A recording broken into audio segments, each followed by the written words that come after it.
Welcome to Infinite Stories in Hindi. आप सभी लोगों का हमारे चैनल पर स्वागत है।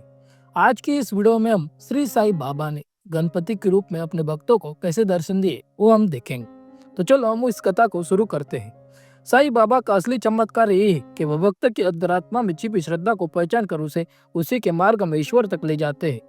किसी को वे राम दिखते हैं, तो किसी को कृष्ण, तो किसी को शंकर, तो किसी को गणपति का स्वरूप दिखाई देते हैं। नाना साहेब देंगले जिन सौभाग्यशाली व्यक्तियों को साईं बाबा के पास लेकर आए, उनमें से एक प्रमुख व्यक्ति थे चिदम्बर केशव उर्फ अन्ना साहेब गाडगिल। उस समय अन्ना साहेब अहमदनगर के जिलाधिकारी के चिटनीस थे। नाना साहेब वहाँ के प्रसिद्ध इनामदार थे और दरबार में उनका अच्छा प्रभाव था। अन्ना साहेब धार्मिक वृत्ति के थे, इसलिए दोनों की गहरी मित्रता हो गई। साईं बाबा की लीलाओं का अनुभव पाकर नाना साहेब भाव विभोर हो गए और उन्होंने अन्ना साहेब को बाबा के बारे में विस्तार से बताया। बाद में भीमा शंकर के एक साधु ने भी अन्ना साहेब से कहा कि वे साईं बाबा के दर्शन के लिए अवश्य जाए। एक दिन अन्ना साहेब अपने मित्र वामन राव, सीताराम, पटवर्धन और टांगेवाले के साथ शिरडी पहुंचे, लेकिन मन में यह धारणा बनी हुई थी कि बाबा तो मुसलमान है।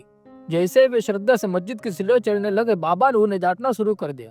मस्जिद मत चढ़ो, मैं तो मुसलमान हूँ ना, जाओ उस भीमा शंकर के साधु के ही चरण पकड़ो। भीमा शंकर के साधु का नाम सुनते ही अन्ना साहेब आश्चर्यचकित हो गए।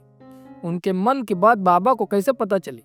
उसी क्षण उन्होंने बाबा के दिव्यत्व समझ लिया कि बाबा तो स्वयं ईश्वर है। अन्ना साहेब गणपति के परम भक्त थे, वे रोज गणपति की पूजा किया करते थे। धीरे धीरे उन्होंने बाबा को ही गणपति का स्वरूप मानना शुरू कर दिया। वे गणपति की पूजा जैसी सामग्री बाबा के पूजन के लिए लाने लगे। एक बार पूजा के समय बाबा मुस्कुराकर पास बैठे व्यक्ति से बोले, यह बूढ़ा बड़ा चालाक है, कहता है मेरे नीचे चूहा है। यह तो गणपति के मूषक वाहन की पहचान थी। बाबा ने अन्ना साहेब के हृदय की गुप्त भावना को पहचान दिया। भक्त के हृदय की बात जान लेना, यही तो बाबा की सबसे बड़ी लीला थी।